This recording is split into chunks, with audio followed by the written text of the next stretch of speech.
যাওয়ার সময় অ্যাম্বুলেন্স পাওয়া যাচ্ছে না এবং যে গাড়ি ভাড়া করা হয়েছে তার অত্যধিক ভাড়া, সে কারণে সে গাড়িতেও তারা নিয়ে যায়নি, যে কারণে রোগীর মৃত্যু হয়েছে। এ তো একটা ঘটনা এরকম, এই ঘটনা ক্রমাগত ঘটেই চলেছে বাংলায়। এই বাংলায় তৃণমূলের আমলে চুরি বেড়েছে, মানুষের সেবা কমেছে।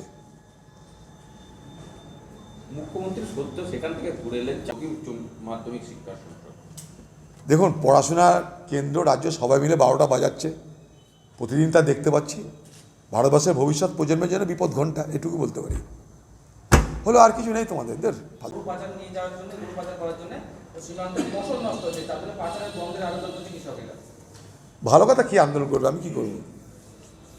11 বছর পর বদলাচ্ছে উচ্চ মাধ্যমিকের সিলেবাস, মাধ্যমিকের সিলেবাস।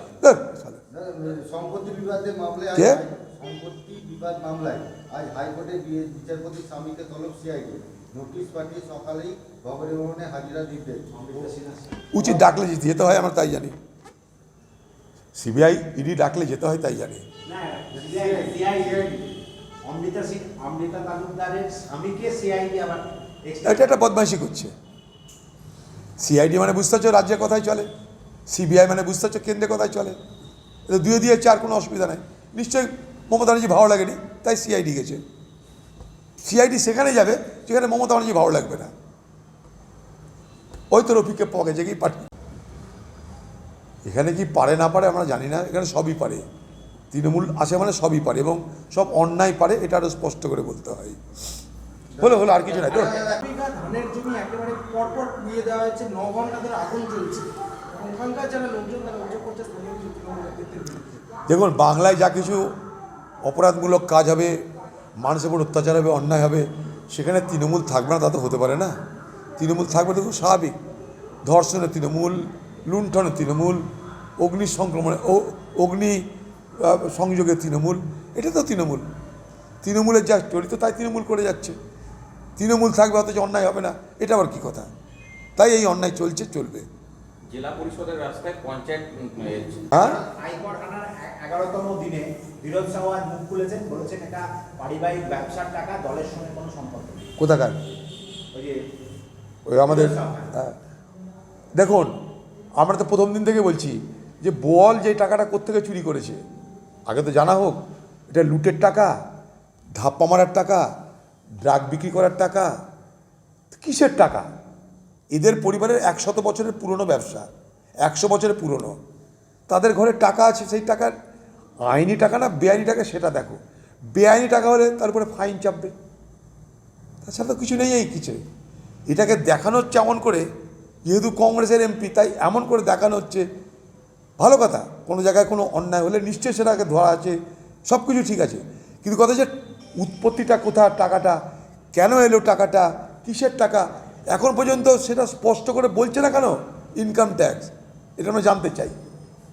পার্টি বলছে ইনকাম ট্যাক্স, কিছু বলছে না, অদ্ভুত ব্যাপার। পার্টি এটা নিয়ে সারা ভারতবর্ষ জুড়ে কংগ্রেসকে চোর প্রমাণ করার চেষ্টা করছে, ইনকাম ট্যাক্স কিছু বলছে না। মেহুল চোকসি ঘুরে বেড়াচ্ছে বিদেশে, নীরব মোদী ঘুরে বেড়াচ্ছে হাজার হাজার কোটি টাকা কামিয়ে, তাদের বিরুদ্ধে কোনোদিন মুখ খুলে নিয়ে এরা। আর 300-400 কোটি টাকায় কার বাড়িতে পাওয়া গেছে। যদি টাকাটা বেআইনি হয় কী হবে? তার ফাঁসি হবে, সাজা হবে, না কী হবে? আমরা জানতে চাই, একদম জানতে চাই।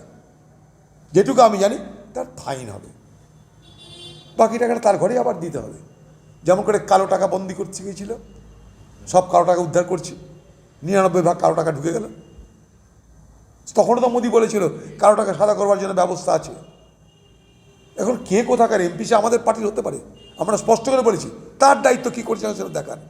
এটা সঙ্গে কংগ্রেসকে জড়িত করাবার যে প্রচেষ্টা, তার বিরুদ্ধে আমরা করেছি, আজও করছি। আমরা এইসবের মধ্যে নেই। বেআইনি টাকা কে রেখেছে তার ব্যাপার।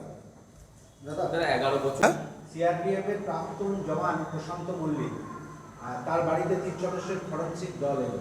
তার প্রশান্ত মল্লিক সিআরপিএফ এর প্রাক্তন জওয়ান, যার অভিযোগ নেয়নি পুলিশ, তারপর হাইকোর্ট থেকে তার অভিযোগ নথিভুক্ত হয়েছে এবং ফরেনসিক দল সেখানে এসছে মুর্শিদাবাদে। আসুক, বাংলার প্রশাসন বলতে কিছু নেই, এগুলো তার প্রমাণ। বাংলা নিয়ে আর কি বলার তো কিছু নাই। এ বাংলায় বুড়ো বৃদ্ধ যুবক যুবতী কেউ বাঁচছে না। কোথায় লজ্জা লুকাবো আমরা জানি না। জানা নাই, আমি তদন্তের ব্যাপারে কিছু বলতে পারি না। নানা রকমের সব অভিযোগ পরে শুনবো আমি।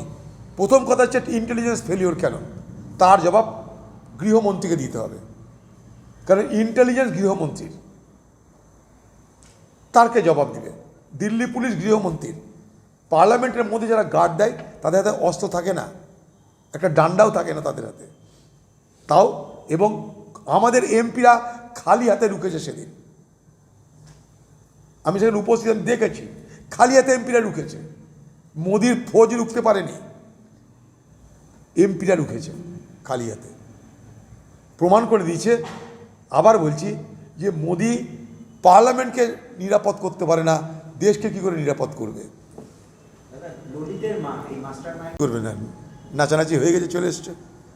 মানুষের সেবা করতে তো জাননি উনি, সব জানেন, ওনার খবর নেই। উনি তো নিজেই স্বাস্থ্যমন্ত্রী, মমতা আমরা কিছুই জানতাম না। জানবে কি করে? হতে পারে না, সবাই বাবা মাকে বলে দেওয়া সব কিছু হয় না। আমরা কি করি না করি, বাবা মাকে বলে করি সব সময়, সেটা স্বাভাবিক ঘটনার মধ্যে পড়ে। এটা বাবা মা কি করে জানবে? ললিত ঝাকে কলকাতায় নিয়ে আসা হবে।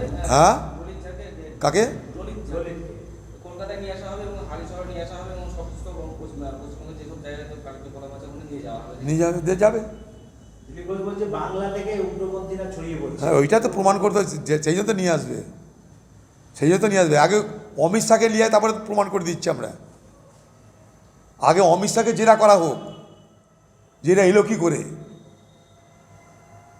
এরা এলো কেন, আগে অমিত শাহকে তার জবাব দিতে হবে। ভারতবর্ষের প্রধানমন্ত্রী, সে এত বড় ঘটনার পর তার মুখ দিয়ে কথা বার হয় না কেন? হ্যাঁ, উত্তর মেরু থেকে দক্ষিণ মেরু, পৃথিবীর যেখানে যা ঘটনা ঘটুক তুরন্ত মোদী তার একটা জবাব দেয়। এই জবাব দিচ্ছে না কেন?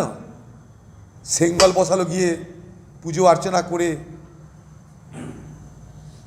সেই মোদী এত চুপ কেন? ভারতবর্ষের আগে পার্লামেন্টে অ্যাটাক হয়েছে 2001 সালে। সোনিয়া গান্ধী প্রথম অটল বিহারী বাজপেয়ীকে ফোন করে সেখানে জিজ্ঞেস করেছিলেন আপনি কেমন আছেন। আর উচিত ছিল না ভারতবর্ষের প্রধানমন্ত্রীর?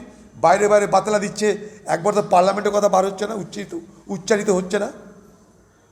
একবার উচ্চারণ করেছে? এটা কি দেশের প্রধানমন্ত্রী? যে দেশের সব থেকে বড় প্রতিষ্ঠান, সে প্রতিষ্ঠানে হামলা, প্রধানমন্ত্রী চুপ। এ কোথাকার প্রধানমন্ত্রী? দেশের ভালো মন্দে যার কোনো যে কোনো প্রভাবিত হয় না।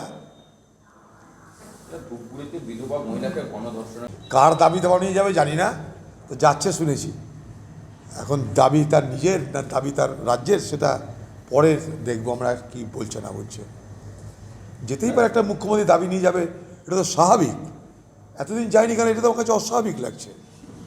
এত কাজে তিনি এদিক ওদিক ঘুরছেন, স্পেন ঘুরে আসছেন, ইংল্যান্ড ঘুরে আসছেন, দুবাই ঘুরে আসছেন, দিল্লি থেকে মোদির দরবারের সামনে অনশন অবস্থান করছেন না কেন? টাকার জন্যে কেন? অগ্নিকন্যা তো উনি মোদির দরবারের সামনে গিয়ে অবস্থান করতে হবে, টাকা দেওয়া হলে যাবো না, তবে না মানাবে। দাদা, সংসদে হামলা, জেলায় বিস্ফোরক তথ্য, নিজেদের গায়ে আগুন লাগানোর পরিকল্পনা ছিল, অগ্নি নিরোধক জেল কিনতে না পারায় তাদের সব দাবি। দেখুন, এখন অনেক গল্প টল্প হবে, জানি না কি ব্যাপার। যাই হোক আর তাই হোক, একটা জিনিস তো প্রমাণিত হলো যে মোদি পার্লামেন্টকে নিরাপত্তা দিতে পারেনি। যে একটা পার্লামেন্টকে নিরাপত্তা দিতে পারে না, সে দেশকে কি করে নিরাপত্তা দেবে? এ প্রশ্নতে উঠে গেছে। কারণ তিনি পুরনো পার্লামেন্ট নাকি সব কিছু খারাপ, সেখানে জওহরলাল নেহরুরা ছিল, তাই তাকে নতুন পার্লামেন্ট করতে হবে। সেখানটা নিশ্চিত সব ব্যবস্থা, সব আধুনিক, ভারতবর্ষের আধুনিক পার্লামেন্ট। এখন কথায় আছে না একটা, যে বজ্র আটুনি ফসকা গেরো, এটা হয়েছে সেই বজ্র আটুনি ফসকা গেরো। সেখানে দেখিয়ে দিল যে তুমি কত সছিদ্র, ছিদ্রে ছিদ্রে ভর্তি তোমার গোটা প্রশাসন, তোমার সরকার, তা বুঝিয়ে দিল।